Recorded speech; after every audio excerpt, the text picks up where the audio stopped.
एक छोटे से खूबसूरत गांव में पिंकी नाम की एक खुश मिजाज लड़की रहती थी। उसकी सबसे प्यारी दोस्त एक सफेद रंग की शरारती बकरी थी जिसका नाम गोरी था। पिंकी गोरी से इतनी मोहब्बत करती थी कि उसे अपने खानदान का हिस्सा समझती थी। हर सुबह सूरज निकलते ही पिंकी गोरी को खुले मैदान में ले जाती, उसे ताजा घास खिलाती और उससे ऐसी बातें करती जैसे वो सब कुछ समझ रही हो। इधर आओ जा मेरी गोरी, आज मैं तुम्हें मेले में घुमाने ले चलता हूँ। सब तुम्हें देखकर कहेंगे, वाह कितनी प्यारी, दिलकश, खूबसूरत और हसीन बकरी है। गोरी खुशी से अपनी दुम हिलाती और जोर से मैं इतने में शरारती मुन्ना दौड़ता हुआ वहां पहुंच गया।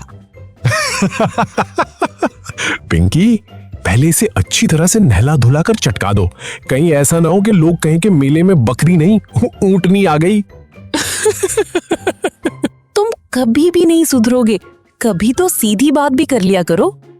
दोनों की हंसी अभी खत्म भी नहीं हुई थी कि अचानक सामने से गुस्से में लाल पीली होती हुई शमीम आती हुई दिखाई दी। उसके चेहरे से साफ लग रहा था कि आज वो यहाँ तूफान बर्पा करने आई है।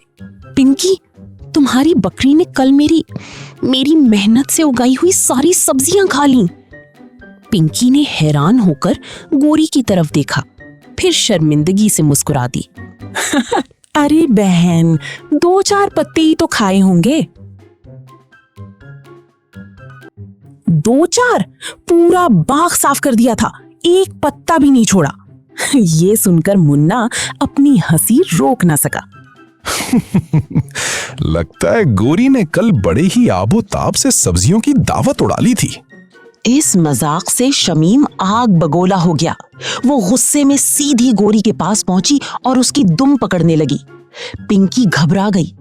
अरे शमीम बहन, ऐसा मत करें, गोरी को गुस्सा आ जाएगा।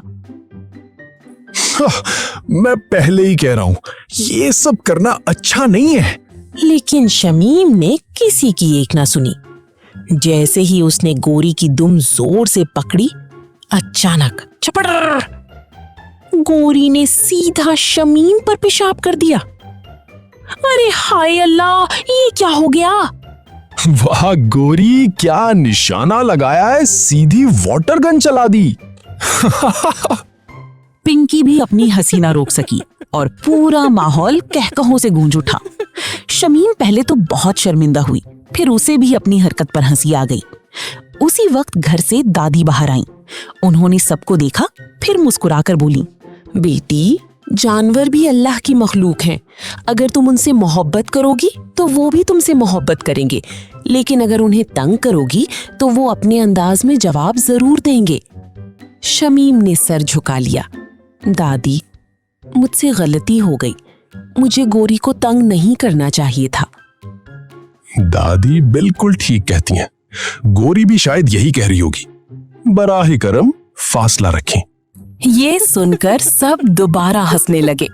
शमीम आहिस्ता आहिस्ता गोरी के पास गई, उसके सर पर प्यार से हाथ फेरा और मुस्कुराते हुए बोली, गोरी, मुझे माफ कर दो, आज के बाद मैं कभी किसी जानवर को तंग नहीं करूंगी। गोरी ने भी सुकून से मैं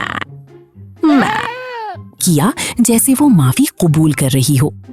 आखिर में दादी मोहब्बत से बोली, बच्चों, आज की कहानी का सबक ये है कि जानवरों से हमेशा मोहब्बत और नरमी से पेश आओ। वो बोल तो नहीं सकते, मगर अपने अंदाज में हमें बहुत कुछ सिखा जाते हैं। सब्सक्राइब करें और सुने ऐसी ही मजीद दिलचस्प कहानियाँ जो आपको हंसाएं, सिखाएं और सोचने पर मजबूर करें। घंटी के बटन को भी दबाएं ताकि नई कहानी आते ही आपको फौरन पता चले।